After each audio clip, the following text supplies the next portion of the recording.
God tells us that false worship actually brings about his wrath. Like we know that, like, Amos didn't just call Israel to repentance. It was like, no, you pagan nations, for your false worship and your sin, you're acquiring God's wrath. And so I'm taking kind of like I wonder if the founding fathers, they could not have foreseen the level of like mass immigration, like the intentional destruction of our culture, our history, our way of life. And that if it were up to me, I would say, okay, I think we do need a First Amendment or another amendment to the Constitution that actually names Christ as King of our country, and that we will be a country that favors our Christian history, our Christian heritage, and our Christian way of life. What are your thoughts on that?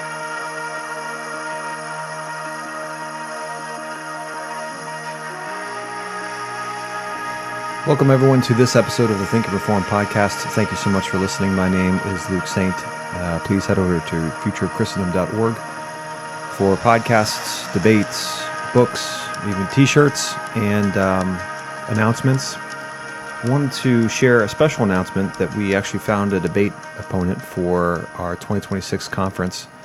Very excited about that. William Wolf, I think it's for Center of Baptist Ministry, I think it's called. I want to get that one right. Center for Baptist Leadership. William Wolf, Center for Baptist Leadership, has agreed to debate on the issue of, does the magistrate have authority from God to basically enforce the border? So let me just read the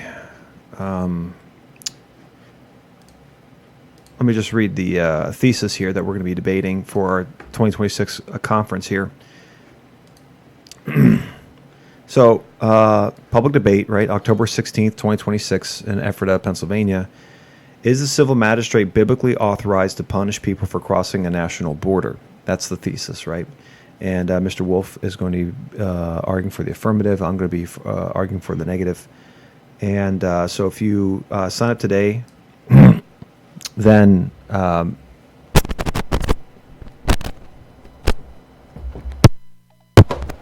if you sign up today, you will be able to attend the debate. The debate is only for people who sign up for the conference. I don't think we're going to be doing a separate registration. I know a lot of people are going to be asking us that a lot. They're going to be saying, "Hey, can I just come for the debate? Can I just come for the debate?" And you can just come for the debate if you want, but we really want people to attend the whole conference. There's a lot of hard work put into this, and we got a lot of great content. We don't want people to just attend for one thing and then leave. So you could technically do it, but we're not going to give like any sort of special, like, as far as I know, after, we did this a couple of years ago again with, we had Dr. White do a debate. Chris debated an atheist last year, Wilson, I think his name was. This is a feature that we want to do every year for our conference. We want to have a debate, and we want to promote God's law. We want to promote God's word, because we are Future of Christendom is a God's law promoting organization. So William Wolf has graciously accepted the challenge, and he will be here in Ephrata, Pennsylvania this October. So head over to Future of Christendom to sign up. We'd love to see you there. We'd love to have you meet you and talk with you about all these things. And it's going to be a very interesting debate. So today I want to talk about a podcast I watched recently on Reformation Red Pill. And Mr. Tim Barton is on there. I think his father was a big Constitution guy, American Founding Fathers, all that kind of stuff. And Tim, I think, is pretty well grabbed the mantle and is running with it as well. A lot of rah-rah, American was a Christian nation, and we need to get back to the Constitution, and it was never meant for this, and it was never meant for that. And I'm just going to level with you. I don't believe the Constitution is the answer to our problems. I believe the Constitution has caused a lot of the problems. And I know the response every time I say that is, well, it was never meant to. It was never meant to. Yes, I know. If you hand a 2-year-old the keys to the tractor and he starts running people over, and people come to me and say, well, hey, Luke, he's running people over in the tractor. And I say to you, well, he was never meant to. Isn't that kind of irrelevant? Don't we need to look at what's going on and stop what's going on? No matter what the founding fathers or the framers, what they tried to do, what they tried to do is ultimately irrelevant to the discussion. Can we agree on that? Well, they tried to secure liberty, but they didn't. All right? And we're the ones, this generation and the next generations and even the generation before us, we're the ones who've got to clean up a lot of the mess that they did. I get it. They didn't mean to do it. They didn't mean to. Okay? But this is what happens when we experiment outside of God's law and we start instituting things that God never told us to institute. So I will elaborate further as we listen to this discussion. And this is kind of like a perspective, I think, from Mr. Barton here, Mr. Tim Barton. We would have loved to have debated him for our conference as well. I don't think he's interested, but this is so he gives the impression like, yeah, this is the Constitution's the answer, right? Going back to our roots, that's the answer. We believe God's law is the answer, right? And God's law and the Constitution don't jive. It's not wise to set up a nation where you get your morality from one document and your law from another. Okay, that doesn't work. God's word never separates God's law from God's morality. They're one and the same. The Bible always assumes God's government, the government He established in Exodus and Deuteronomy. It always assumes that government as the correct and ideal government. And it's the government that we should be reforming our government to look more like that one, right? So we didn't do that government, obviously, when the framers set up this nation, right? They set up a republic. And I get it. They didn't mean for all this bad stuff to happen, but all this bad stuff did happen. And, both in spite of the Constitution and because of the Constitution, right? You can hold hands with both those things, right? The Constitution tried to stop a lot of it. Constitution caused a lot of it. So let's get into it here. Let's let these guys talk a little bit here. Nation, and the only way forward, the only way that we stop our cultural decay and, save our nation is by returning to what made it great to begin with. Yes, we want to MAGA. We want to make America great again, and the only way to do that is to MACA, make America Christian again. And that's why getting our history right is so, so important. So today I have this, and I'll tell you what, I hope to grow up to be like Tim Barton. I want, and I'm very serious about that. I gave him like no warning, and he's about to just walk through and just obliterate all of the arguments against that leftists will bring up to claim that we are not, in fact, a Christian country. So here you go. You see a little bit of the attitude here.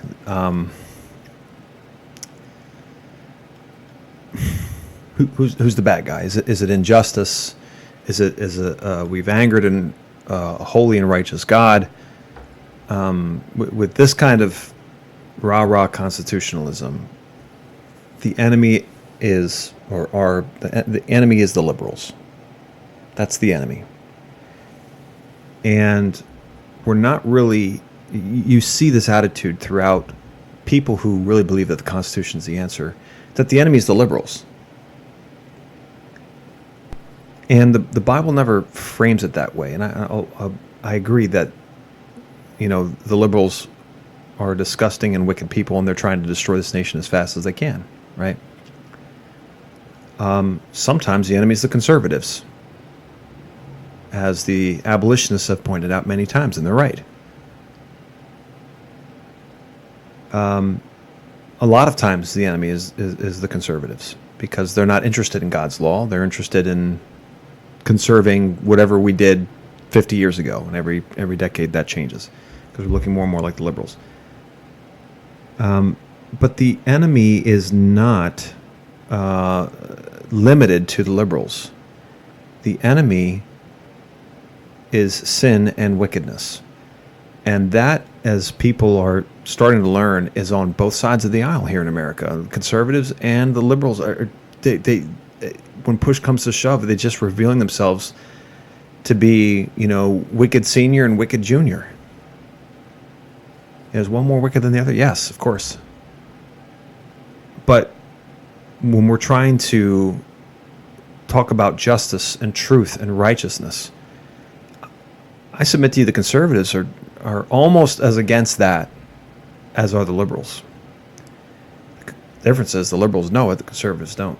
And that we were never a Christian country. He's going to just destroy them as he does, and he doesn't even need any prep time because they're all up here. So let me give you guys the rundown of what we're going to cover in this episode, and it's designed to be a resource for you guys to be able to send around to friends and family who are like, no, we were never a Christian nation. No, just send them this episode, and everything will be good. All right, as long as they're open to truth, they'll because it's just an observable historical fact, right? We're not debating even about what we should be. We're talking about historical facts, how we were founded, and what that means for us right now. So here are the 10 objections that I encounter probably the most on college campuses, and then we'll just jump right into it. So we're going to do it all as one episode. I'll also release each of these questions, these rebuttals, as their own episode. So here they are. Number 1, the First Amendment, it prohibits government establishment of religion and protects free exercise of all. That's that's one of the primary ones everyone goes to. Well, what about the First Amendment? Number 2, the Constitution is a secular document. That's the claim. Number 3, there are no religious tests for office, right? Article 4 bans any religious requirements for holding office. Number 4, many key founders were deists, all right? They weren't really Christians. They were deists. Number 5, the Treaty of Tripoli. That one gets brought up a lot. And which says we are definitely not a Christian nation, according to the narrative that you will hear. Number 6, founding fathers quotes. There's lots of quotes that people try to dig up and find to demonstrate, no, we weren't a Christian nation, because look at this little out of context quote. All right, so that's number 6. Number 7, the founders actually feared religious tyranny. That's why we started this country, is to get away from, government and Christianity being in any way influencing one another, which is ridiculous. Number 8, the Declaration uses generic language. It says things like creator and nature's God, and it doesn't mention Jesus. Number 9, the Virginia Statute of Religious Freedom, and that one gets brought up to demonstrate that no, really, actually, the founders intended for all religions, Islam and Hinduism and all these other religions, to be practiced in America. And then finally, number 10, there's no official Christian claim. None of our founders ever declared America as a Christian nation. In other words, they never said it out loud. Supposedly, that's what we are told. So now, those are the 10. I'm just going to unleash the Tim Barton on these 10, and this is going to be an incredible resource for you guys. We already did a part 1 that was kind of just us having a conversation about this, which he did amazing, so I recommend that. But this is meant to be a little more systematic. So number 1, the First Amendment, it prohibits government establishment of religion and protects the free exercise for everybody. That's why we could never be a Christian nation, Tim. Take us to school. Yeah. So this is one of the very common claims, and usually it's built on where people argue, well, this is the separation of church and state, right? Like that's what the First Amendment is. You can't have religion. And I think on the first episode, we got into the separation of church and state and how that is just so misconstrued for lots and lots of reasons. But to give that background context and then get into what is an establishment religion, when people think about the First Amendment and connect it to the separation of church and state, when Jefferson writes to the Danbury Baptist on January 1st, 1802, and says, guys, we would never let an establishment of religion happen in America, what he actually tells them is that the First Amendment has erected a wall of separation to keep the government from ever interfering with your religious practice. And this is where people look and they go, well, see, so you're not allowed to have religion in government. And this is where I would also point out and be like, oh, hang on a second. So, Josh, just to point out that this is something that people can easily look up. Will you look up and see, just for fun, January 1st, 1802, when Jefferson writes that letter, what day was that he wrote that letter? And if you can go to Grok or somewhere else, but what day did Jefferson write that letter? It was January 1st, 1802, but what day was that? Like, what day of the week was that? Let's see. I've got January 1, 1802 as a Friday. Perfect. Now, let's follow up the question. And if you use Grok or some other search engine that can like compile stuff, it might be helpful. Where was Thomas Jefferson on January 3rd, 1802? So Friday is when he writes the letter. 2 days later, after Friday, 2 days is Sunday. Oh, guess where Jefferson was on Sunday, January 3rd, 1802? January 3rd, 1802. According to Grok, where was Thomas Jefferson on January 3rd, 1802? Thinking about your request, Thomas Jefferson was in Washington, D.C., then the new capital. So D.C., is that what we're looking for? So yes. Ask Grok, did Jefferson go to church on that day? And if so, where did he go to church? To church. Where did he go to church? Let's see. And this might Did be he go to church? Yes, Thomas Jefferson went to church on that day. He attended public religious service held in the hall of the House of Representatives in the U.S. Capitol building in Washington, D.C. Now, Joshua, wait a second.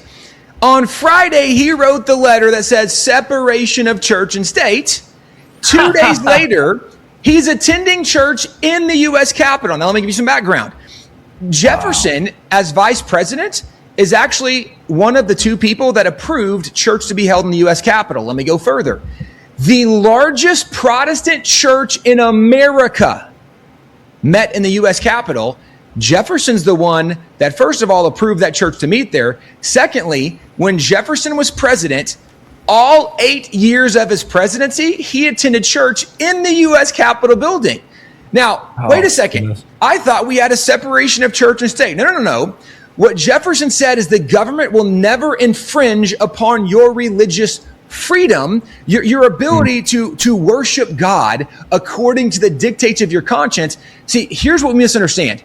The separation of church and state does not mean the secularization of church and state. That's right. Why do we know that? Thomas Jefferson is literally the guy who wrote in the Declaration that we hold these truths to be self-evident, that all men are created equal, endowed by their creator with certain inalienable rights. If there is no creator, God, there is no God-given right.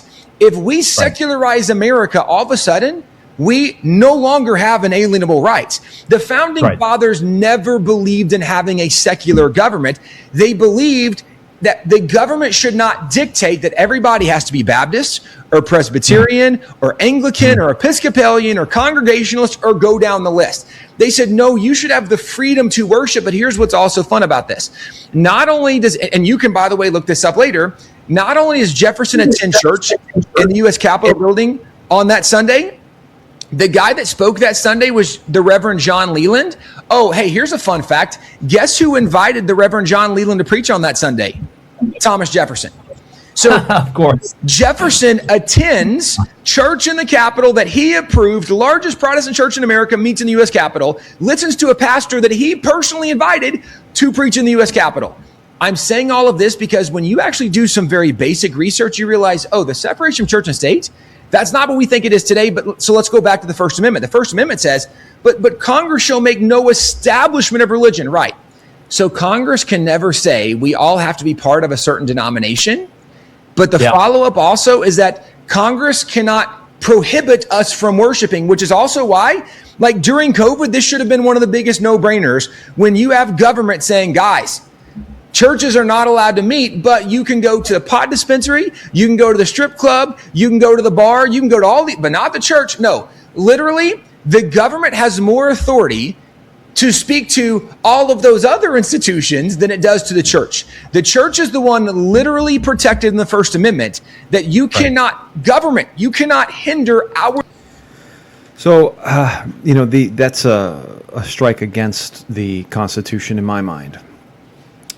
The government doesn't have authority to tell the church whether or not, it can meet and stuff like that. And he's right about that, during COVID. Didn't have the authority to tell the church what to do.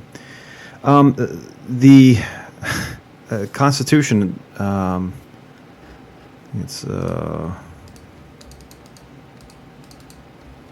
Article 1, Section 8. All right, so Article 1, Section 8 is the specific powers given to Congress. Okay.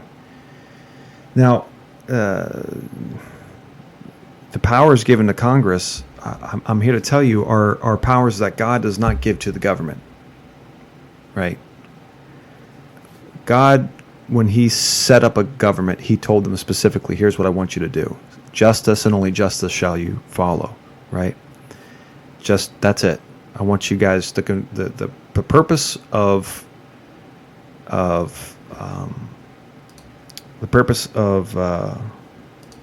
government is to establish justice. So Solomon prays for wisdom. Then he does a very wise thing with the two prostitutes and the baby, and threatens to cut the baby in half. He finds out who the mother is. And this says at the end of that chapter, and all Israel heard of the judgment that the king had rendered, and they stood in awe of the king because they perceived that the wisdom of God was in him to do justice. They knew what his responsibility was. Now, obviously, he went and violated that justice eventually because he multiplied his money, he multiplied his wives, he multiplied his horses. Was not supposed to do that. But the proper place for the magistrate is to concern himself with justice, right? Injustice is when a man wrongs his neighbor. Justice is when that wrong is made right, the way that God has told us to right those wrongs, right? But Article 1, Section 8 of the Constitution, and this was one I go to, a lot of these things on here are just, I don't think should be on there, but let's just go to commerce. Article 1, Section 8 gives the Congress the ability to control trade with foreign nations, between states, and with Indian tribes. And you just heard Mr. Barton there say, well, the government has way more authority over those other institutions than it does the church. He's right, and that's a bad thing. It's a bad thing. That's not a good thing. It's not a good thing that the government has the ability to control our commerce. Technically speaking, if they want to shut down your business for COVID, the Constitution is saying they can. They're allowed, the United States Congress, is allowed to shut down your business during COVID because they have the right to control your commerce. And now you could probably quote an act here or an ordinance there or whatever. But the fact that the Constitution gives them the power, if they want to, they have the authority to shut down your commerce. This is why they pass federal laws all the time controlling commerce. This is a bad thing. I'm glad they're not passing any laws, as far as I know of, controlling the church. They shouldn't be passing any laws to control business. That's a bad thing. That's not part of their responsibility given to them by God to say you must do business in this way. That's a bad thing. So when he's like, well, the Congress has much more authority over those institutions, and like, yeah, that's the problem, isn't it? We're free exercise of religion. So this idea that the First Amendment means we're supposed to be secular is so historically naive. And that's the greatest condemnation you can attribute, right, to that problem. Because the people who are interpreting the Constitution as the First Amendment, giving everyone basically the right to do whatever they want and to be non-Christian or to be secular or what have you, the greatest charge you can level at those people is, hey, you're being naive. And they're going to say, so? I don't care. I have the power. I have the authority. I don't care maybe that's the way that you interpret the Constitution, but whether or not I agree with it is irrelevant, is it not? The fact that they have this authority and this power to make laws that affect everyone. has been historically disastrous for us. It's just been disastrous. So the charge that you level at them is irrelevant. Oh, you're being naive. Oh, but it was never meant to be used that way. They don't care. They don't care. They just don't care. Oh no, I'm being naive. Oh, I better withdraw this law I'm about to pass, forcing you to use the right pronouns. Beyond that, I mean, what can you really say? It was never meant to be used that way. What kind of charge can you level at a lawmaker right before he's about to pass a law that was never meant to be used that way? Hey, that's not how it's meant to be used. And they go, oh, so? So what? That's the way I'm using it now. That is not a charge that holds any weight. That's just a charge that has no teeth to it. He's not wrong. They are being naive. He's not wrong about that. But this is a completely toothless charge that you can bring to a politician. And honestly, I think for many people, it's naive, but for probably some of the loudest voices, it's quite intentional. They're not ignorant. They want to secularize America because if they can remove God, then they can remove the protection of our God-given rights, and then they can dictate literally what rights we do and don't have. And the founding fathers fought an actual war to remove us from a government that said we determine what rights you do and don't have. And they said, no, the whole premise of what the nation we're building is that there's a God and our rights come from him. They don't come from some tyrannical government. That's the nature. But with the establishment of the Constitution, we inevitably fell into defining those rights. Those rights, if we look to the government to establish those rights, they're the ones who gave us these rights, and they're the ones who can take them away. It's a two-edged sword, writing down your rights in your Constitution, because you're never going to be able to articulate all the rights that we have as human beings. God has given us way more rights than what the Constitution lays out, and that is disastrous for us. God has said to the businesses, you are free to do business as long as you don't break these rules right here. But the Constitution says, we have the right to tell you how to do your business. We have the right to do that. We have a right to control trade with foreign nations. Huge mistake, because now we got to do trade wars. The most stupid and asinine reason to do a trade war. Oh, you're going to flood the market with cheap goods. We better attack you. Or you're doing business with Germany instead of France. We're going to attack you.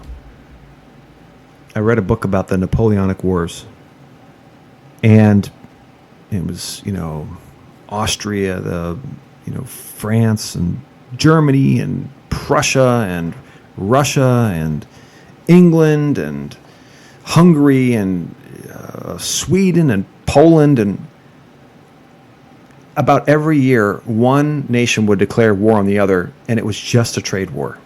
That's all it was. It was just a trade war.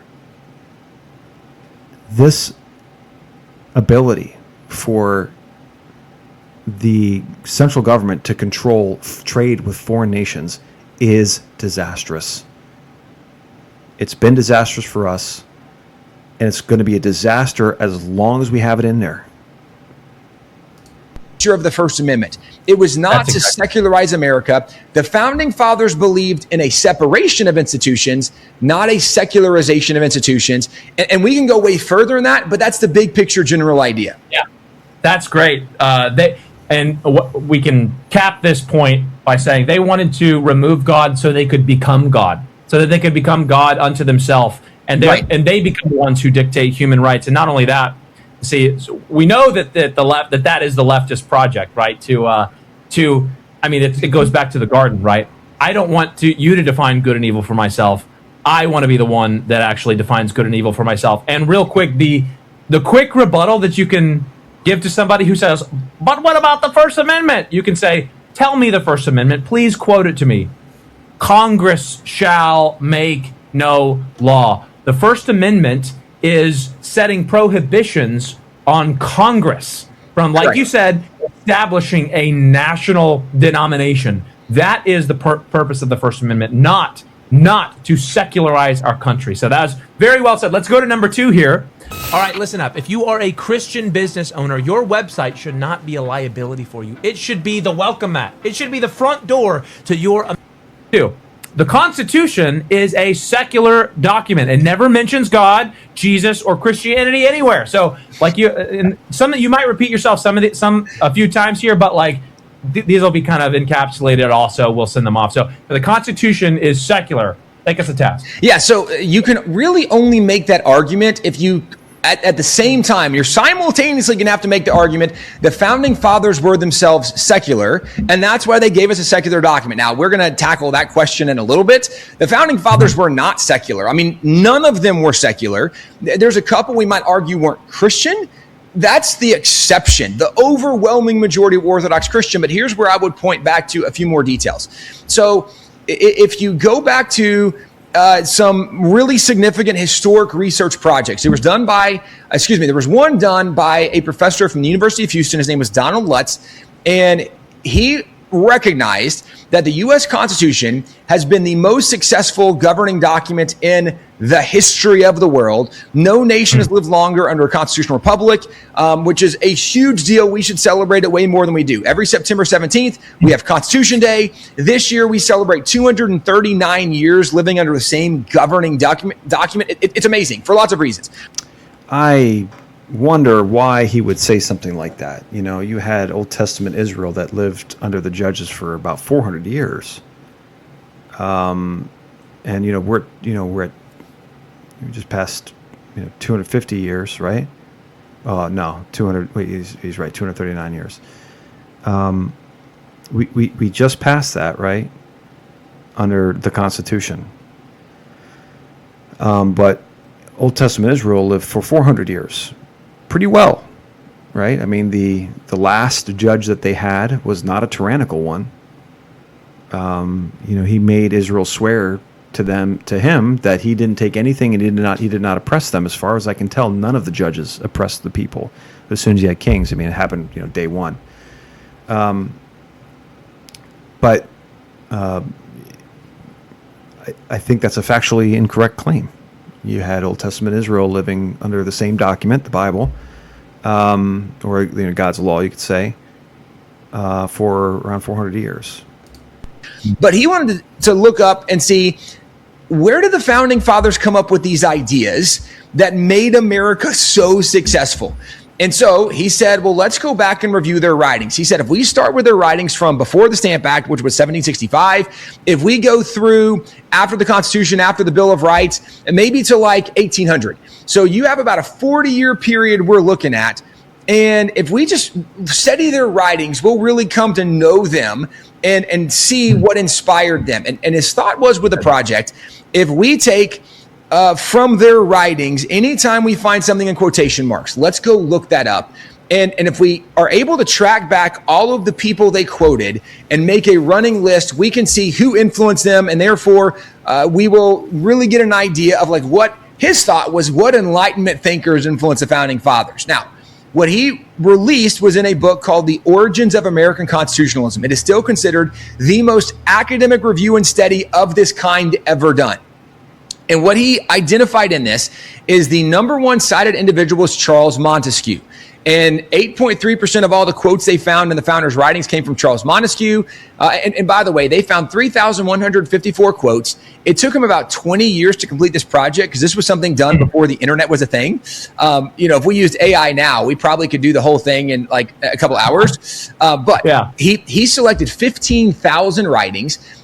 From those, he narrowed it down to the 100 that were the most printed, the most repeated, the most utilized, the most distributed. And he said, okay, these were the 1,000, not 100. These were the 1,000 most significant documents. And from those, he found 3,154 quotes. It took him 20 years approximately to track everything back to the original source.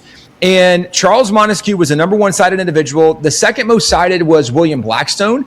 Blackstone did the Commentaries on the Laws of England. He was incredibly influential for a lot of the legal ideas we had in America. The third most cited was John Locke. He did the two treatises of government. John Locke actually was the most cited during kind of the buildup in the early stages of the American Revolution, because John Locke was the guy that really popularized the phrase of life, liberty, property. Jefferson made it life, liberty, and the pursuit of happiness. But John Locke, super influential. Well, those are the top three. John Locke was quoted 2.9% of the time, Blackstone 7.9% of the time, and Montesquieu 8.3% of the time. Those were the top three cited individuals, but not the most cited source. What he identified as the most cited source was the Bible, with 34% of all the quotes they found coming from the Bible. Now, why this matters on a big picture is when people think, well, the founding fathers were really secular. Look, this was a secular professor who was just intellectually honest enough to say, when you look at what the founding fathers quote the most, the thing the quotations are around the most was Bible verses, and it wasn't even close, like 4 times more than second place. But I'll even go a layer deeper, a little deeper cut on this. So Montesquieu, Blackstone, and John Locke, none of them were secular. People go, well, that's Enlightenment thinkers. Yes, those were all religious Enlightenment thinkers. So to go even deeper, the most cited Enlightenment thinkers were all people arguing from a faith perspective in the midst of the Enlightenment. So the overwhelming majority of everything the founding fathers cite comes from the Bible or from people that are utilizing the Bible to shape their thinking. And this doesn't necessarily mean that we see Bible verses in the Constitution, but here's where I would go again a layer deeper. If you go to the founders' writings, you have guys like John Adams, George Washington, Alexander Hamilton as easy examples, and there's more, but just those are big name examples. All of them argued the reason we have a separation of power is because the heart of man is wicked and deceitful, and no man can trust it. Now, Joshua, if someone were to look up that quote, the heart of man is wicked and deceitful, and no man can trust it, where would we find that? Well, that's actually a quote from the Bible, Jeremiah 17:9. The founding fathers literally said, like, the reason we're doing this is because of a truth they learned from the Bible. What I can walk you through is there are multiple things in the Bible. The reason we have the checks and balances, the 3 branches of government, literally the founding fathers quoted Bible verses as the reason for the idea that led to those things. So the Constitution is not secular because the men that gave us the Constitution is not secular, because the ideas they put in the Constitution aren't secular. But let's go further.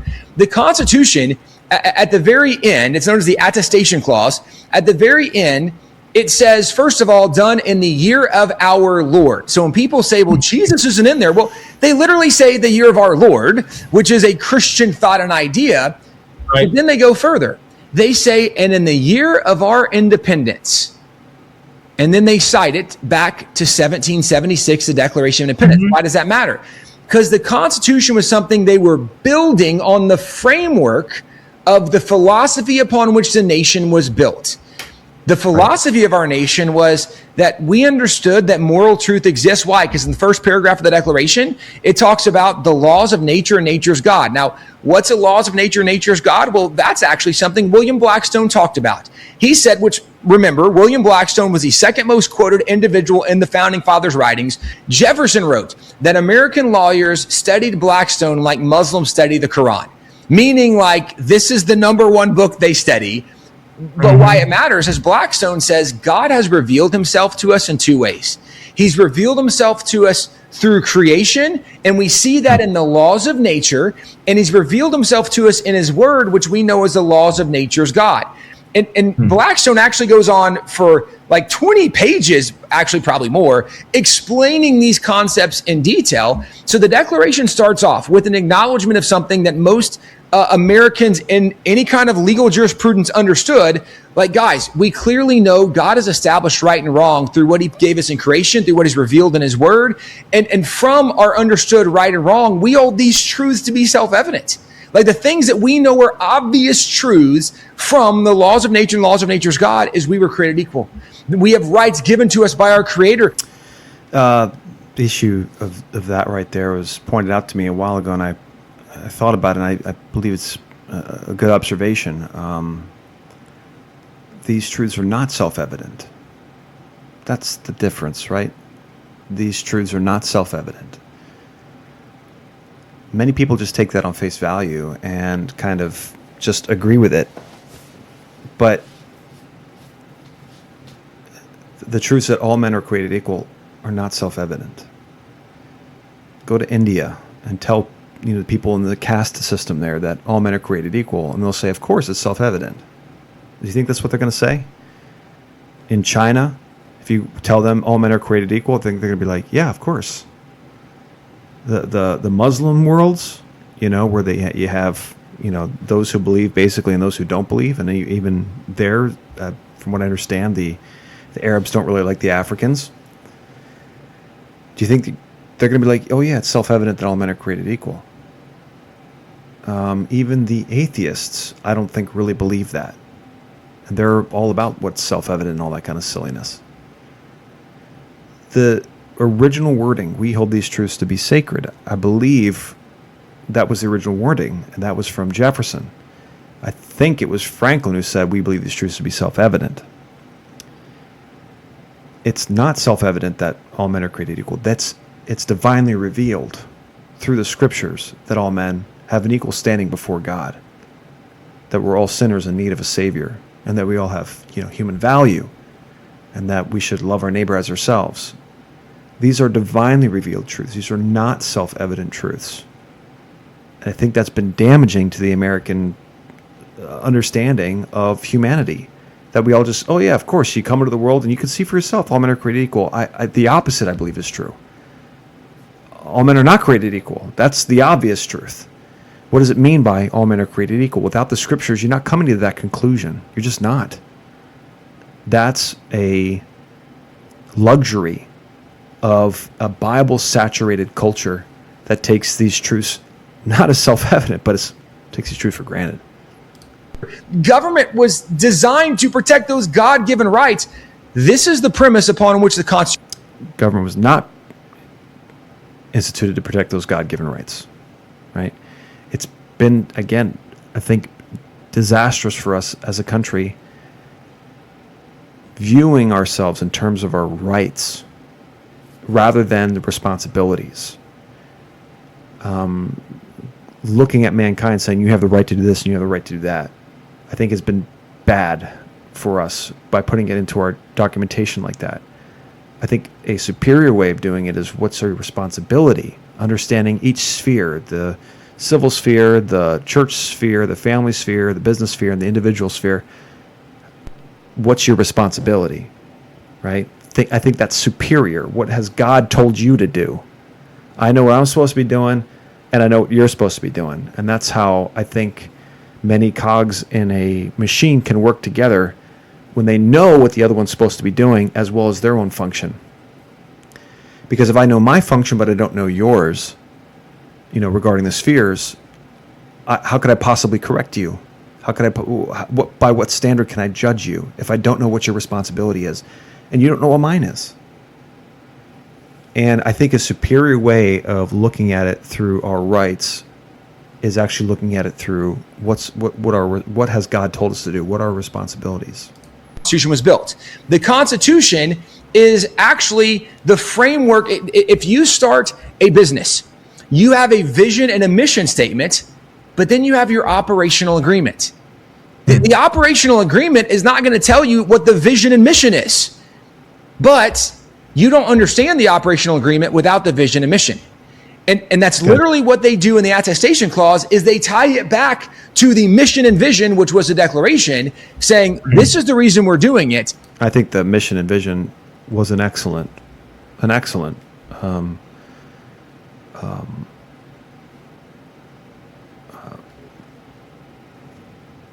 manifestation of heavily Christian understanding of the purpose of mankind, life, liberty, and pursuit of happiness. I don't think it was specific enough, right? I think it was too general. But the Declaration of Independence, I think, is a wonderful mission statement for mankind. I don't think it's good enough because it's not specific enough. God was very specific. Here's your purpose. Dominion, that's your purpose. Be fruitful, multiply, subdue the earth, and have dominion over the sea, over the animals, the fish, all that kind of stuff. That's our purpose here on earth. It's more specific than life, liberty, and pursuit of happiness. But life, liberty, and the pursuit of happiness, I think, is a great general summary of dominion. And this is how we're going to make it work. This is where, again, if you understand some basic concepts, no, the Constitution doesn't explicitly. I mean, he said this is how we're going to make it work, but we, it's not working. It's not working. We got 70 million dead babies, right? 70 million dead children. It's not working. You know, he said this is how we're going to make it work, but it's not working. We don't have those freedoms. We don't have the right to life, liberty, and the pursuit of happiness. We don't have the right to life because we're killing our own babies. Those babies don't have the right to life. We don't have liberty because we've been legislated to death. And we're not free to engage in the pursuit of happiness, the pursuit of property, because everything's rented and nothing is technically owned as far as property is concerned because we pay tax on it. We don't have those liberties. They haven't secured it. Say that the Constitution was built for a Christian nation for Christian people, but the Constitution was built by Christian people for a Christian nation. And if you dig deeper, again, the fact that the founding fathers are literally explaining where they got the ideas for this, and they're quoting Bible verses as the reason for their ideas behind it, this is why you know it's not secular. And sometimes, Josh, as people are investigating this, the fact that you have to dig a layer deeper makes it harder for some people, because it's harder to have a soundbite when you're like, no, it doesn't mention Jesus, so they're secular. Okay, you're saying something that's true, but you're drawing an incorrect conclusion based on something that is true. It doesn't mention Jesus. It doesn't mean that the people. I think any Christian nation has got to learn from America. In the future, when you start, I mean, Lord willing, we can do this again. When you start a Christian nation, look at the damage of not being specific enough in the Constitution has done. They weren't specific enough. They should have mentioned Christ. They should have mentioned the Bible. They should have mentioned the Ten Commandments. They should have mentioned God's law. They should have mentioned the gospel. There should have been no doubt from the readers. I mean, there should have been Christianity all over this thing. And I think it has been disastrous for the people of this country to not look back.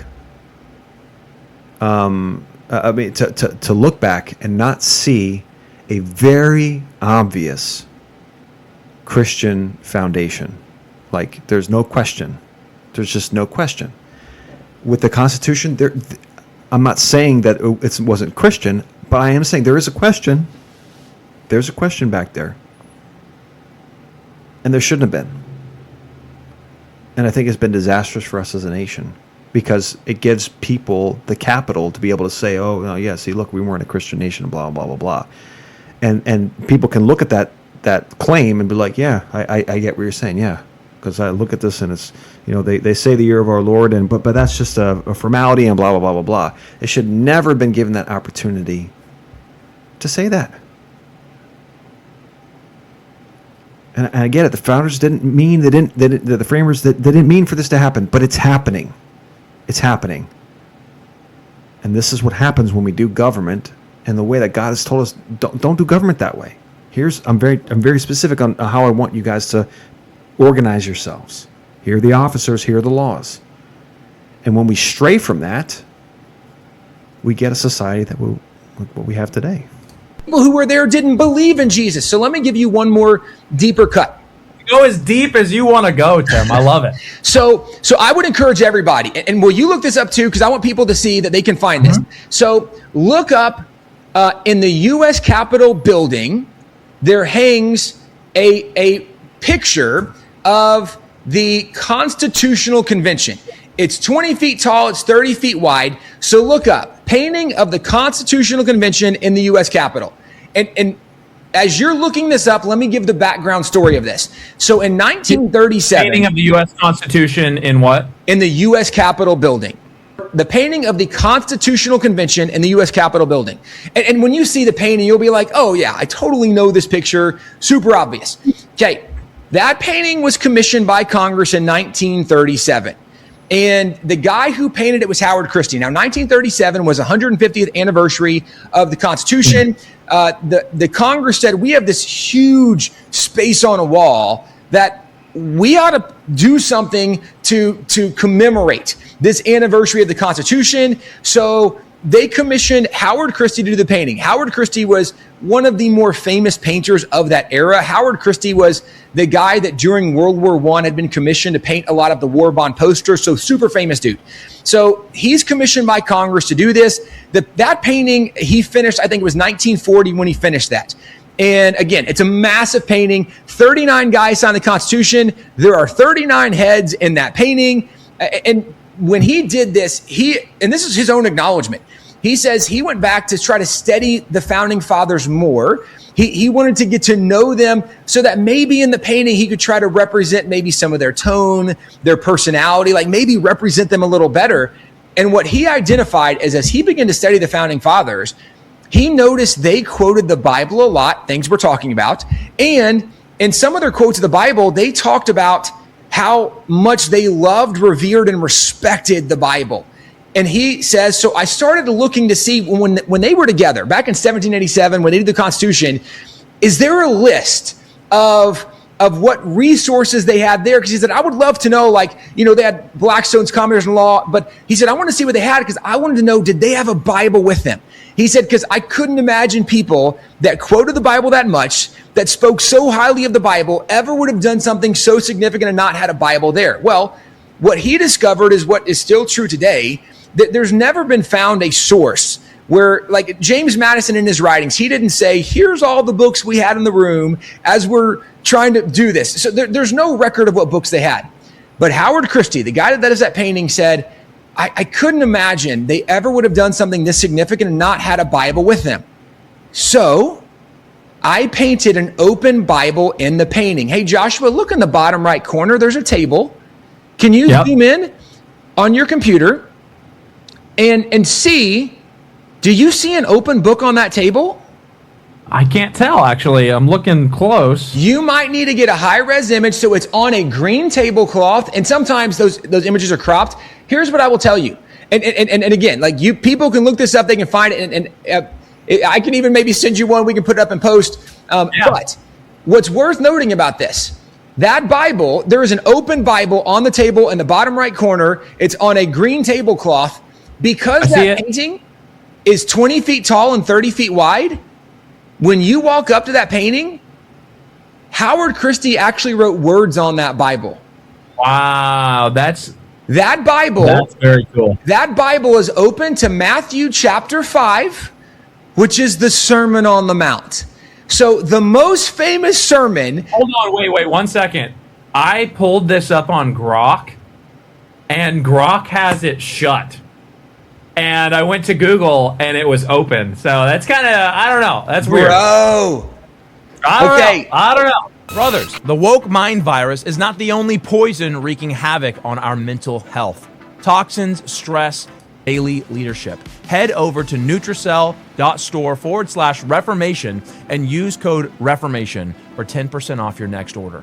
That was weird. We might need to at Elon Musk and be like, hey, bro, Grok is... Yeah, right? Right. That's crazy. Grok is... But okay, so on Google, so do you see the Bible open on the table? Yeah, I do. So it's open to Matthew chapter 5, the most famous sermon delivered by Jesus in the Sermon on the Mount. You actually can walk up and read words on the page. And here's why this matters. Because Howard Christie, the guy that painted it, it was so obvious to him that these were Christians influenced by the Bible that literally, Joshua, this has been in plain sight on this painting our entire life. We were just never told what it was or where to look. But this is how evident it used to be that these were guys influenced by the Bible and influenced by Christianity. Okay, let me sum this up. Well, one point that's really important that you guys, I think, made in your book, if I'm not mistaken, is that, and I thought this was like a simple way of putting it, those who say that the Constitution is a secular document, I like how you note that the Constitution itself ties itself to the Declaration of Independence. And I think the way that you guys put it in the book, if I remember correctly, was the Declaration being the spirit of the law, and then you've got the Constitution, which is the letter of the law. Both, they go together. You got the spirit of the law and the letter of the law, and you need both. You need both. So I think that's one little note. But then to put a cap on your point, and just to sum it all up, is we can actually know what they meant by their words, and we can actually know what was going on in their minds to a certain degree when they were writing out all of and summarizing all the ideas within the Constitution, because we have all of these writings within there that they all wrote in journals and letters and everything like that. And once we get to know the founding fathers, it is abundantly clear that the entire document was rooted in a biblical worldview. It was rooted, and not only that, even some of the direct quotes from the Constitution come directly from ideas that they cite all in their letters. For example, you mentioned that the heart of man is deceitfully wicked, who can know it? Direct quotes from Scripture. So we know what they meant. And whenever they wrote out the Constitution, this was not a secular document. It was a document written by Christians for Christians to govern a Christian nation. Is that a good summary? Accurate summary, you say? Not much to add. And this is where, too. So, like, even people would be like, but wait a second, guys. Like, you're saying just for Christians, they always let other people in. And I know there's probably a question coming, but let's address it real quick on this one. Because the idea of religious toleration, this is another reason that I can argue is an evidence that we are a Christian nation, because do the Muslims or the Hindus or Buddhists believe in the free exercise of other people's religions? The answer is no. You cannot go to any of those nations and go on the street and witness to people and share your faith. No, you're not. That is illegal. You couldn't go over to a major Muslim nation today and share your faith. But in America, we believe in religious toleration, religious freedom. Why? That is a uniquely Christian idea. Let me give you the idea. So if you start in the Garden of Eden with Adam and Eve, God gave Adam and Eve the freedom of religious choice, where God says, you can eat all of this. There's only one you can't, and you shouldn't do that. God still let them choose. If you track through Moses, but before, this is Deuteronomy, before the Israelites are going into the promised land, he says, guys, you need to choose right. I've set before you life and death, blessing and cursing. Choose life that you will live. Joshua leading the Israelites into Canaan, and he sees them being pulled in different directions by their faith, and he says, you need to choose this day who you will serve, whether the gods of the forefathers or the Amorites, the Amalekites. As for me and my house, we're going to serve the Lord. Let's keep going. In 1 Kings 18, you have Elijah up on Mount Carmel with the prophets of Baal, and he's like, hey guys, let's just see which God's real. Let's just see who answers by fire. And you take all the time you want, as long as I get my time. And what's interesting about this is the idea of religious toleration. It is a uniquely biblical idea, built on the idea, and the deeper underlying premise is that there is only one God. And the true God is not insecure or intimidated. Now, God does have standards. He has morals, and he calls us that we should be holy as he is holy. But with that being said, if there is only one real true God, then I'm not scared of some God that's not alive and not real and can't answer by fire. The reason was, you actually can go back to founding fathers. They said in America, the people that come from other beliefs and religions, they can have no complaints of their faith being overcome other than by a gentle persuasion and by logic and reason. It's not because of the law they were hindered. It's because of the good sense of the American people that led them away from that. Well, that's what the founding fathers believed and were building, is that if people actually knew what the Bible said and thought logically and reasonably, that is the most logical belief system there is the Christian faith. Why? Because there is more evidence to support Christianity, the Bible, Jesus, his death, burial, his resurrection than anything else. But that's also, again, the idea that, well, the founding fathers didn't say you had to be Christian to live here. No. And that, again, is evidence of them being Christians, not of them being secular, because they could have been like France. And they could have said, we will not tolerate religion. No. Instead, they said, well, we know there's a God, and our rights come from him. But we also believe the Bible talks about that each one of us should work out our own salvation with fear and trembling, that we shouldn't offend the conscience of a weaker brother. And they said, so your conscience between you and God, we're going to uphold moral standards. But again, Joshua, to me, when people make some of these arguments, if you actually know a little of the details behind it and dig a layer deeper, it actually is more support for the influence of Christianity as opposed to them wanting a secular nation. That's interesting. Let me press back, or even just ask you a question about this, because I've been thinking through a lot of this myself, and my my thinking is that what you just described makes a lot of sense in the 17th century when everyone's a Christian and everyone has we have a common culture, high trust society. Everyone kind of knows we're we're a Christian people with a Christian nation. My thinking, though, is that freedom of religion, or let's say freedom of conscience, is, like you say, I believe that is a Christian idea and a fundamentally Christian idea. You can't force someone to be a Christian. You can't force people to be baptized and to truly know and love the Lord Jesus Christ. It is, like you say, it is the proclamation of the gospel. It is people seeing the beautiful fruit of the Christian religion.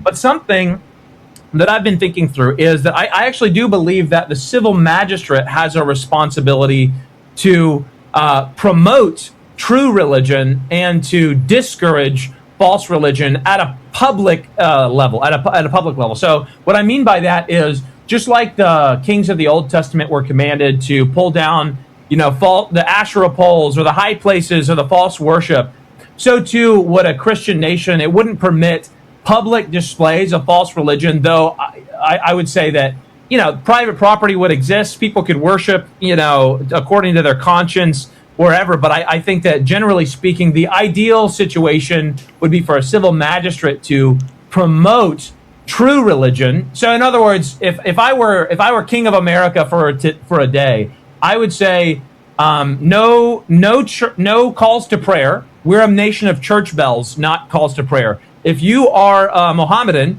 I'm not going to force you to be a Christian. I'm not going to force you to be baptized.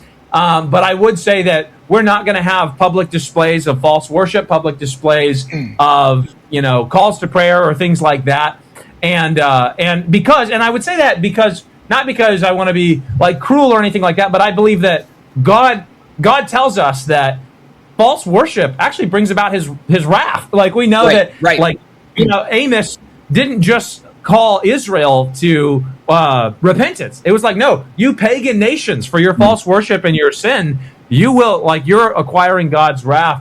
And so I'm taking kind of like I wonder if the founding fathers, they could not have foreseen the level of mass immigration, the intentional destruction of our culture, our history, our way of life.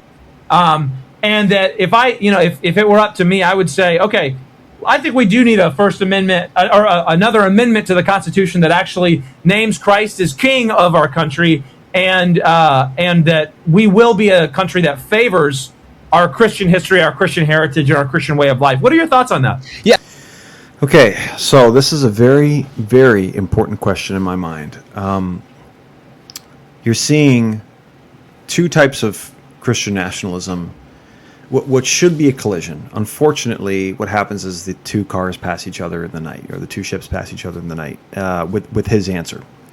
This is a good challenge by Josh, and I think if I was him, I'd be very frustrated. The fact is, the question doesn't get answered. I'm going to play Tim's response at length. All right, I've been kind of editing up to this point because he talks a lot, and he's you can see the full.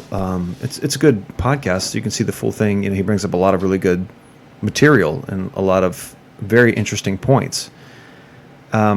But this question of, doesn't God's law tell us to outlaw blasphemy? Wasn't it a bad idea to be not specific about what freedom of religion means? Surely that's been damaging to us, right? That's been a bad thing, because the Muslims are coming in, and and the Hindus and these really bad people are coming in, and they're celebrating, they're flaunting their religion, they're instituting their religion, and we can't do anything about that because the Constitution wasn't specific enough.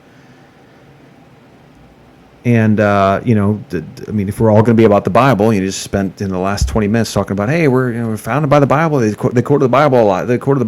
And the question is, well, doesn't this Bible have something to say about false religions, about idolatry, about enticing someone away to serve false gods? That's a great question. And this is coming from Joshua Haymes, who is leaning more towards the Reformed magisterium of Christian nationalism, right? This would be the Reformed tradition Christian nationalism, which puts the magistrate as someone who's now punishing heresy, which is anti-American tradition. The American tradition doesn't want the magistrate punishing heresy, right? And so you're seeing this Reformed tradition now colliding with the American tradition, because Tim Barton, sorry, not Tim Pool, wrong hat, right? But Tim Barton is American tradition, and Haymes is Reformed tradition. And this issue of how does the magistrate interact with false religions, they don't jive. They just don't jive. I argue that neither of them really jive with the scriptures about how the magistrate's supposed to deal with these things, because God's law doesn't punish heresy via the magistrate; it punishes idolatry, which is two different things. The Reformed tradition has the magistrate punishing heresy, licensing churches, right? Licensing pastors, right? That's what people argue is the Reformed tradition. It just depends on what Reformed tradition you're going with at the time. And then you have the American tradition, which denies the magistrate this ability to enforce, because of the Constitution, because of the Declaration of Independence, because of the framers. The American tradition, like, love it or hate it, hamstrings the magistrate from being able to do really anything religious at all concerning Christianity. It's enforcement, it's the biblical law. It just really hamstrung the civil magistrate from being able to enforce these things. And so I'm going to let his answer play at length here. It's a long one, but he doesn't answer the question. He doesn't answer the question. Just listen to what he says. He doesn't, and this is why I keep saying the Constitution's not the answer, because Joshua is asking a very relevant question here. Because you can look around and see for yourself, we got problems with the way the framers set up our inability, or instituted our inability to deal with false religions in this country. This is a problem. This is a real problem, because they're coming in here and they're instituting their religions, and we're suffering because of it, and we can't do anything about it, right? And should the framers have put something in there? I mean, shouldn't we add something like a new amendment, kind of dealing with this problem? And Tim Barton, I just think he's so constitutionalized up. He's so, he's high on the framer's supply. I don't think there's a category of understanding in his mind to be able to deal with that question. I don't know if he's dodging it. I don't know if he just doesn't understand the question at all. I don't know if he's never thought about it. Right? But you're seeing these two forms of nationalism, and what should be a very good discussion and collision, it just ends up being two ships passing each other in the night. It's very disappointing, but I'll let his answer play. He doesn't answer the question.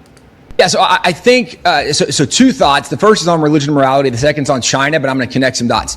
So the first on religion and morality, the founding fathers, they understood and said often and openly, and I'm going to give you the two most famous, but I can point to dozens of other examples. So the two most famous examples, George Washington in his farewell address, as he's giving his last fatherly advice to the nation, he says that of all the dispositions, of all of the habits which would lead to political prosperity, religion and morality are the indispensable supports, and vain would that man claim the tribute of patriotism who should labor to subvert these great pillars.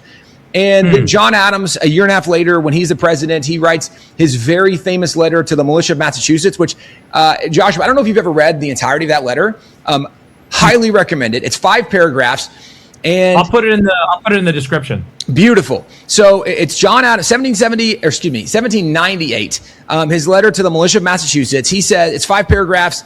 Most famous line is, our Constitution was made only for a moral and a religious people. It's wholly inadequate to the government of any other. The founding fathers repeated the phrase religion and morality. And it's a telling, you've heard me say this on the podcast all the time, but it's a very telling phrase. It's not a good phrase, right? The Constitution was made for moral and religious people. It is wholly inadequate for the government of any other. So we have to really realize that the Constitution is inadequate for us because we're not a moral and religious people anymore, right?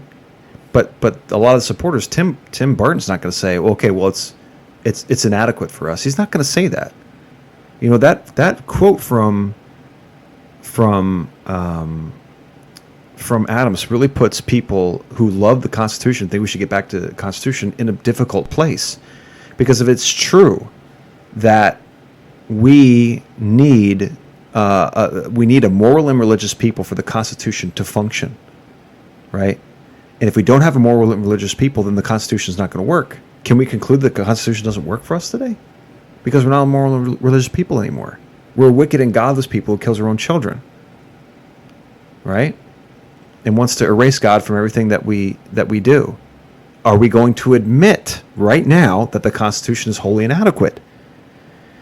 See, we either have to admit agree with the framer and throw the Constitution under the bus, or we have to say, well, the Constitution was a work of theological genius, a la Doug Wilson, and throw a framer under the bus and say, oh, no, he was wrong. It's still good to rule people who are not amoral and religious people. And for most people, they just haven't thought about that.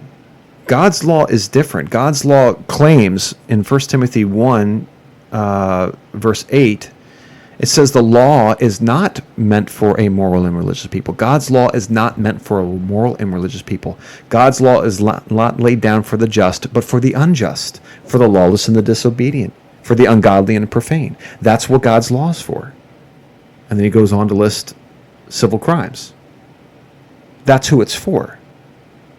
It's not for a moral and religious people. If you're moral and religious, you don't need to be governed by God's law. If you're being faithful to it, you don't need the civil magistrate is not going to interact with you.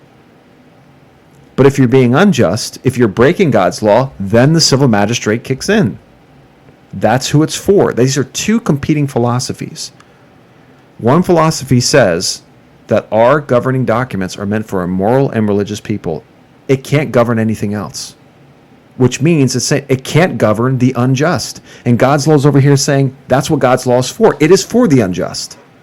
It's instituted for the unjust, the ungodly and the profane, for the unrighteous and the sinful. That's who it's for.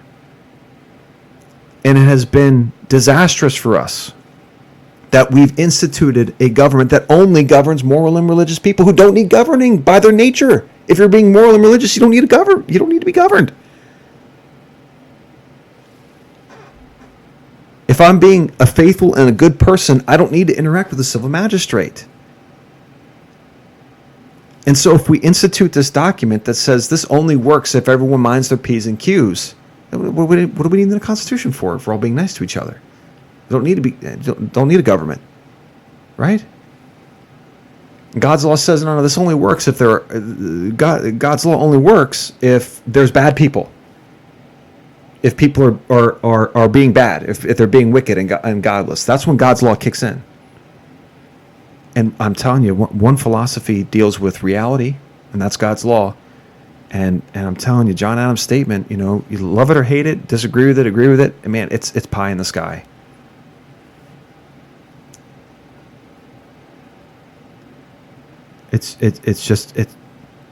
We don't need a governing document that only works for moral and religious people. We don't need that. We need a governing document that deals with injustice, with people who are unjust.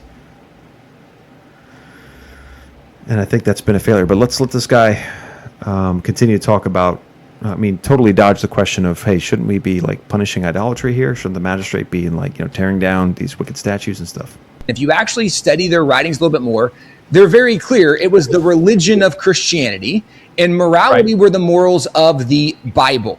So in more plain language for us today, since we struggle understanding sometimes the context of what they're talking about, the founding fathers said without Christianity in the Bible, America won't work, right? Our Constitution won't work. Our political prosperity will not work without Christianity in the Bible.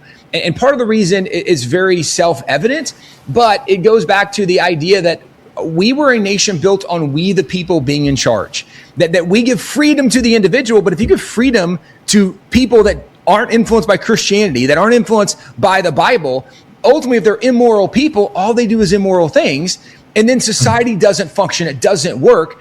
And so the argument ultimately is you can only have freedom if you have a moral people. And where do you find those morals? Ultimately, it's in the Bible, and it's through Christianity is where you find those morals. So Have you heard an answer to the question? Remember, this is in the context of, shouldn't the civil magistrate be like punishing idolatry? Shouldn't we add an amendment? They're calling Christ is king, and you're not allowed to have any institutionalized idolatry? Have you heard an answer yet? The first thing I would point out is they didn't just say that. The founding fathers are the ones who openly advocated that every student in America grow up learning to read and write from the Bible. Why? Because this was the pillar and the foundation of our nation. And it's just, like, what are we doing here, man? What are we doing? Are we just in like automatic mode? Like, is he on autopilot right now? He's totally not dealing with the question. I don't know why. But it just goes back to what I'm saying before. People who are all like, all about the Constitution, they can't answer the questions that are plaguing our society today because our Constitution, unfortunately, didn't have enough foresight to be able to see these problems. And those who worship it become like them. You know what I'm saying? If you look to the Constitution, you're not going to be able to answer these difficult questions because the Constitution does not address them. And this is Exhibit A. This guy's an educated man. He's an intelligent man, and he's not answering the question. A very simple question. He's not talking about it, what Josh was saying. And this is a problem when you approach God's law like that was for them in that time and that place, but you don't approach the Constitution like it was for them in that time and that place. Do you understand? You're like, no, this is the answer. This is the answer right here, the Constitution. That's what we got to get back to right there. It wasn't for them in that time and that place like God's law was. God's law was just for them in that time and that place. But the Constitution is not, and that's forever and ever, amen. Right? We treat the Constitution like it's God's law. We treat God's law like it's a Constitution. But hey, it's theological genius and all that kind of stuff. And by the way, they didn't compel everybody to be a Christian. But they did say, this is where our morals come from. This is what guides us.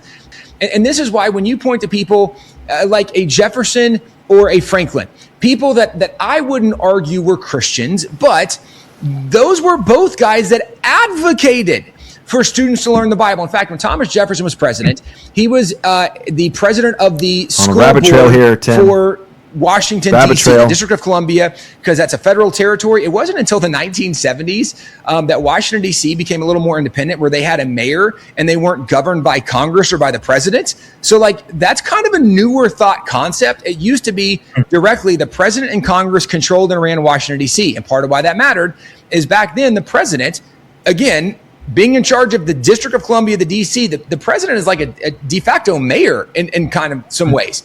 So Thomas Jefferson wrote the very first ever reading plan for Washington, D.C. In fact, Joshua, why don't you look this up? What did Thomas Jefferson propose? What are we doing here? Come on, answer the question. As the reading plan for Washington, D.C. And you're going to find this, and I'm going to give some context. And I'm saying this again.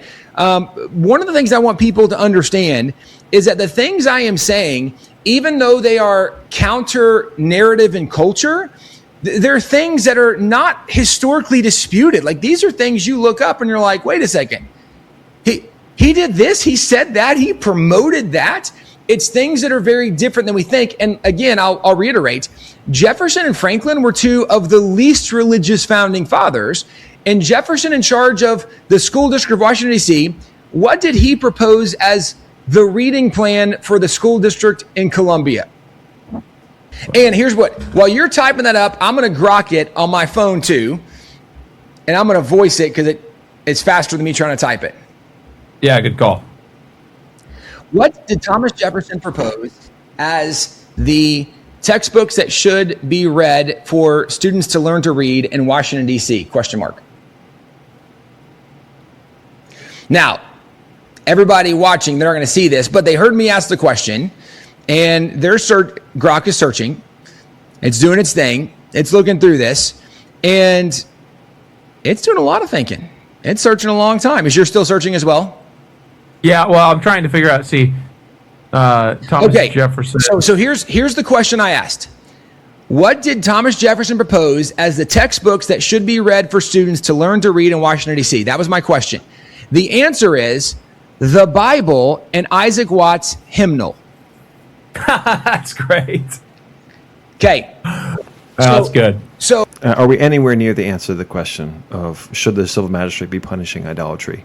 Right, because that's what the Bible kind of, sets up. That idolatry is a capital offense, or the proselytization to enticement away to other gods is capital offense. And we got statutes going up. What should we do? And we're looking at what did Jefferson want people to read? Well, he wanted them to read the Bible. Oh, this idea again that they're like, well, but they didn't want Christianity in America. Even the most secular, the least religious, and least religious against relative, it's not that Jefferson and Franklin weren't religious, it's that they weren't Orthodox Christians, right? Yeah, that's right. So they were still promoters and believers of things in the Bible, of Jesus as a moral example, teacher, etc. But the reason, again, it matters is Thomas Jefferson, the guy that people argue gave us separation of church and state, his proposal as the president of the United States for Washington, D.C. students to learn to read, when he was the one in charge of the school, he said kids are going to learn to read from the Bible and a hymn book. That is so good. They understood that if kids don't learn the basic moral foundations from the Bible, we'll never be a free nation. And this is where you can do some deeper level thought experiments, because ultimately, when we're trying to determine in culture, and I love, this is actually something fun, that when you get to do some of these college campus tours, this is one of my fun questions to ask students. Okay, so hey, real quick. So how do you think we should determine right and wrong? And there's only three options they can give you, right? It's either subjective, it's collective, or it's objective. And I think we did this on the earlier episode. But ultimately, it can't be subjective, because it's easy to point out, well, like, what if somebody thinks it's okay to rob or rape or murder? You can't be like, well, no, that's wrong. Well, that's just your subjective opinion. Like, who are you to force your morals on someone else? Well, you can say it's collective, and then we just vote on it. But clearly, like, there's so many examples of people voting on things that we would argue were immoral. Usually, after the Civil War, and when the Union Army finally has to leave the South, and the Southern Democrats begin passing all these Jim Crow laws, and we're like, but guys, the majority voted on it. And we're like, yes, but still, that was immoral what they did. Right. So the point is that just because somebody votes on it doesn't mean it's moral. The only other option is there's an objective moral standard, and this is where the founding fathers landed. They said there's no greater moral teacher than Jesus, who gave us an objective standard of morals. And this is where when people would argue, yeah, but what about, what if you're Hindu? What if you're Buddhist? What if you're Islamic? I would say, okay, well, let's just compare the heroes of the religions. A Christian home without financial order is a fortress without walls. Dominion Wealth Strategists exist to help families rebuild those. So those are the examples. Well, it's no comparison. Jesus was the greatest moral teacher there's ever been. So the reality is the founding fathers landed in the place that we're not going to make everybody, we're not going to compel everybody to acknowledge Jesus is their savior, or even that Jesus is king, although he is. Where they landed is, but we're going to make sure every student knows the morals of Jesus, because we'll never be a free nation if we're not a moral nation. And the greatest moral values ever given was by Jesus, as outlined in the Gospels in the Bible. So the first thing I would point out is that the founding fathers believed in the freedom of religion. However, they also believed that freedom won't function, it won't remain if we're not teaching kids from basic morals. And they did not view that religion.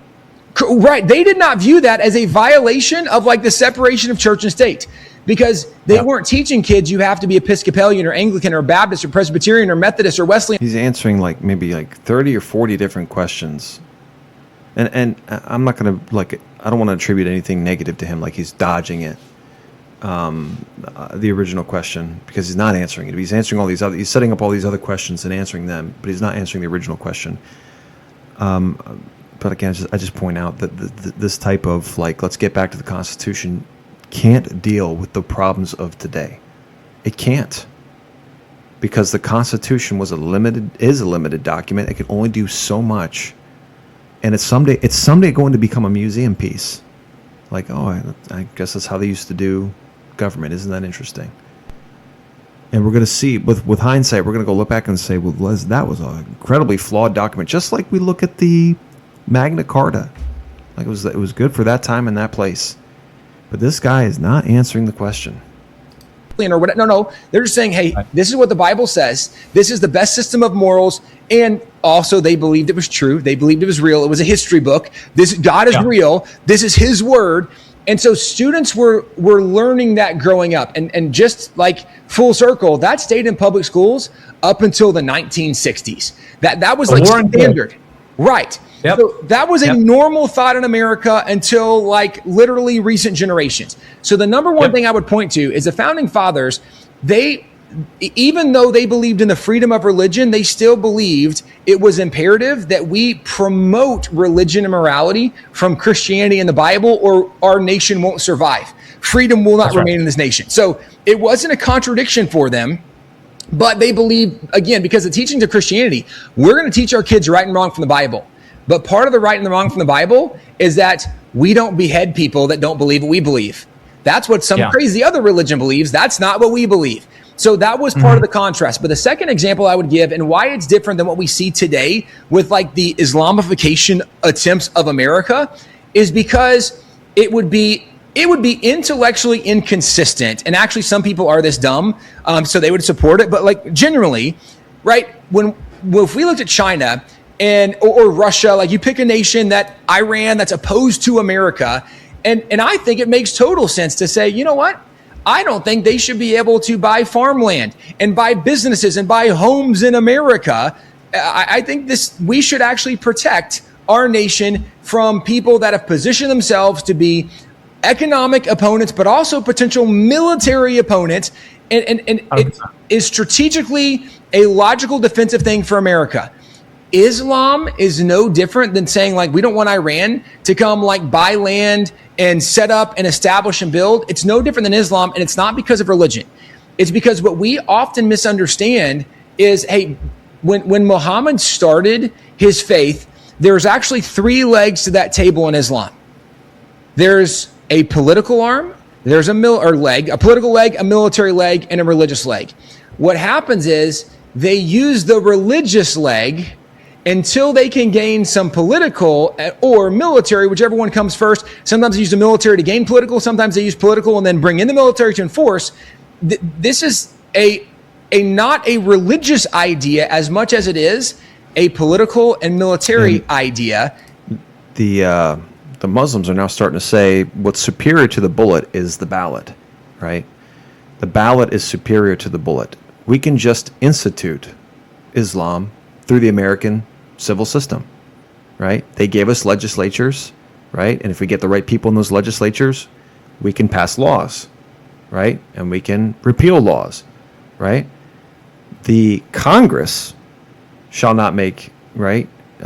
Shall not make any law, concerning the establishment of religion, right? But maybe your local municipality can. And I think that the Muslims are figuring this out. Hey, Congress is not allowed to, but maybe if we get the right legislature on the county level, the local municipality, township level, the state level, maybe we could institute religion in that way, right? And again, this is a fallout from the going away from God's law, which does not establish a legislature, which does not give the civil government freedom to create new law. And the framers did that. They established legislatures all throughout the land. I mean, the states did it too, right? And they created legislatures. This has been disastrous for us because not only are the Muslims figuring it out, but the pagans have figured this out now for years. And they've been slowly instituting paganism in this nation as paganism is on the rise. It has been disastrous. It has been completely unnecessary. And it's a fallout and a vulnerability to this nation, the fact that we have all these legislatures all over the place. It has not been good for us historically. Can anyone point to a positive trend in legislation in this nation? Like a positive trend? Like we might get a good law here and there or whatever, or we might stop a bad one here and there. But has there been a positive trend? It's been a negative trend since 1787. It's been negative. We've been going down. We've been losing freedoms. With each new law that's passed, we've been losing more and more freedoms. The concept of a legislature is a pagan idea. A lot of Christians have embraced it over the years, right? I get it. The foundations of it are pagan. God's law doesn't recognize a legislature. God's law outlaws a legislature. And I would hope that we as Christians can look back and say, I see why. If you look at America, you say, yeah.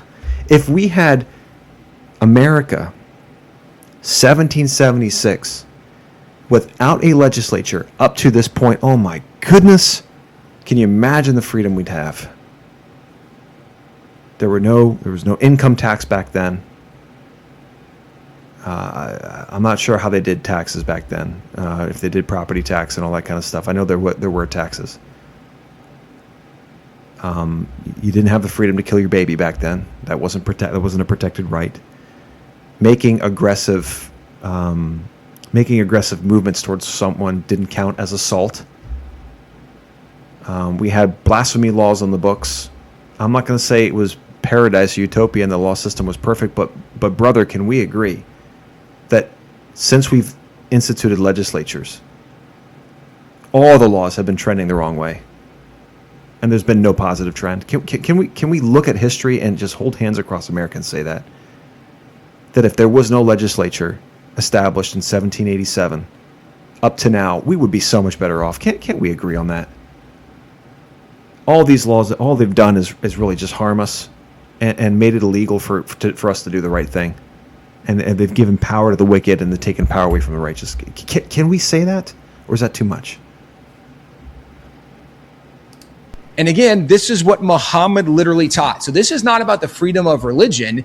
This literally is about protecting America from a belief, an ideology that wants to conquer America. It used to be that if you came to America, you had to assimilate to America. And part of that assimilation, you don't have to believe in Jesus. You just got to understand that the moral values we operate from, they did come from Jesus, and you got to operate by those moral values too, or you get imprisoned or you get removed. Those were kind of your options.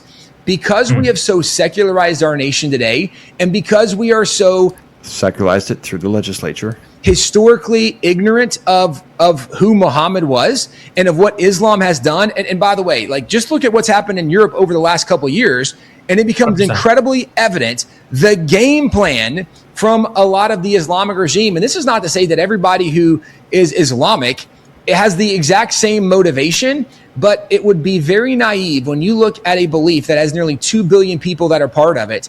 And if the argument is, we're still not at an answer to the question. Yeah, but only like 10% are really extreme. Okay, that's 200 million people that are really extreme. And then the question is, how many of those really extreme people are now in America? And the fact that we cannot answer that question with any intelligence, because we don't actually know how many people came across during the Biden administration and where they're setting up camp.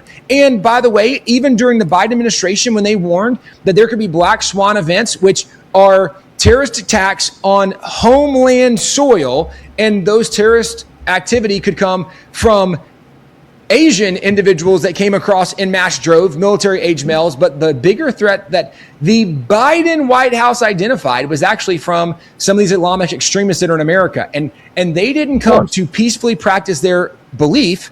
They came to militarily, politically conquer the nation. When Islam says they're a religion of peace, and I know you are friends with Bill and Michael Federer. They're great friends of mine. I think Bill Federer does a better job explaining this than anybody out there right now. But literally, when Islam says they're a religion of peace, it's very important that we understand, how do they define peace? Because they say that peace arrives when everybody is Islamic. That's when peace arrives. So when they say they're a religion of peace, no, what they are is a religion of conquest, trying to make everybody Islamic, and then there. Does anyone even remember what the original question was? There's peace. That is their view of peace. That's right. How do we achieve that peace? That's right. That's super good. So we're gonna. I know you've got a stop time here in a few minutes. So it just totally didn't answer the question. I played the whole response for you with a little bit of commentary from me, but there's no answer. There's no answer. I don't know why, and maybe he does have an answer. Maybe he just forgot and just kind of lost track of the question and found himself, I don't know, in a place where he's like, actually, I don't remember the question. But I just think that's a demonstration of people who are all rah Constitution, and it's all about the Constitution and all that kind of stuff. It's such. I don't think you can deal with it. I think you're out of touch with the problems of today. That's what I believe. You're not looking at the problems of today and going, how do we solve these problems, right? And even more importantly than that, you're not looking at God's word that does tell us how to solve these problems very specifically. And you're not going, well, God's law tells us how to solve these problems, so maybe we should take God's law and apply it to today, rather than going back to the Constitution, which doesn't solve these problems, which caused a lot of these problems, right? Rightly or intentionally or unintentionally, right?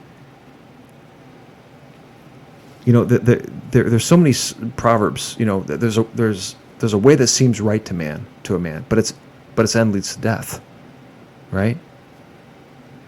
Trust in the Lord with all of your heart, and lean not on your own understanding, but in all of your ways acknowledge him, and he will make your path straight, even the path of justice. The framers didn't do that. They didn't acknowledge him in all of their ways. The wicked do not understand justice, but the righteous understand it completely. These are proverbs that have a lot to say about justice and the magistrate. Right? There's a whole lot more that you can read. He who turns his ear away from hearing the law, even his prayer becomes an abomination. God's law, the scriptures always assume God's law as the standard for the magistrate. The founding of America did not assume God's law or did not institute God's law as the standard for the magistrate, and we are suffering because of it. We're suffering. Our children are suffering because, you know, again, I don't want to give them bad intentions, right? But it was never meant to. But it was never meant to, ad absurdum.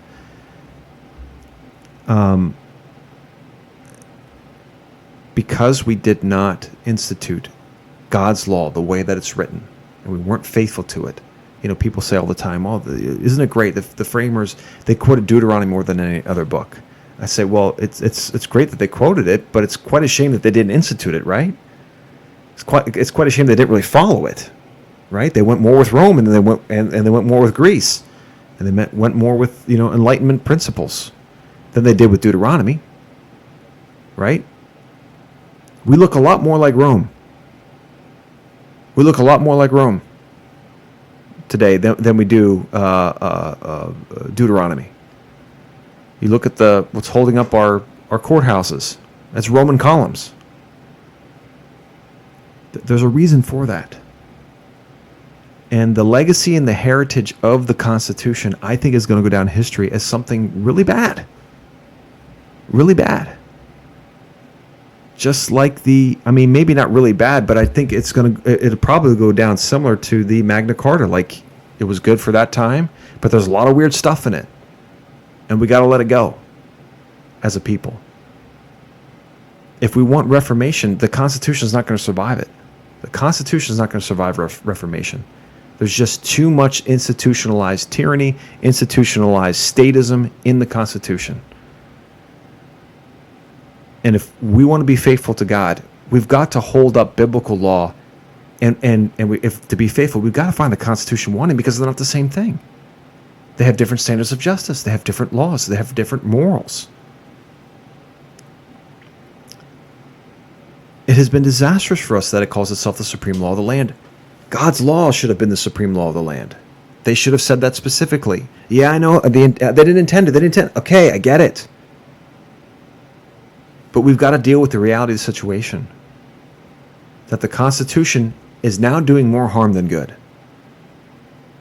That's just what's going on right now. It's doing more harm than good. And going back to the Constitution is just vague enough to give you some sort of weird vision for wherever it is you think America should do, without us actually ever doing anything, because it's just too darn vague. What does it mean to go back to the Constitution, and how can we guarantee that all this bad stuff that we did isn't going to happen again? Can you promise that to me? Oh, this time we'll do oaths of office. Yeah, we did that before, and the Christians got rid of them.